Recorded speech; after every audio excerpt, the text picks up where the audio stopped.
म अशोक रिजाल म एआर सुजको चाहिँ म्यानेजर रूपमा यहाँ सम्पूर्ण रेखदेख गर्ने र व्यवसाय गर्दैछु।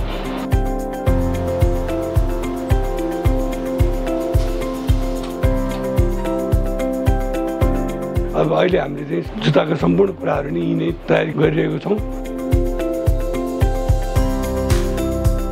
महालक्ष्मी विकास ब्याङ्कबाट पहिला मैले होम लोन लिएको थिएँ र पछिल्लो अवधिमा एआर सुज प्रणाली सुरु गरेपछि ओभरड्राफ्ट कर्जा लिएको छु।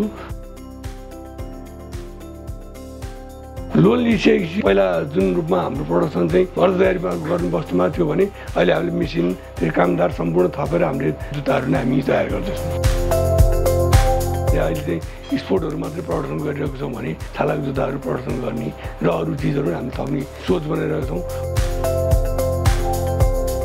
महालक्ष्मी विकास ब्याङ्कले कर्जा उपभोग गरेर आफ्नै नेपाली दाजुभाइ दिदीबहिनीहरूलाई रोजगारी अवसर र सस्तो र गुणस्तरीय जुत्ता उत्पादन गरेर बजारमा उपभोक्ताहरूलाई दिने अवसर पाएको छौँ। त्यसलाई धन्यवाद।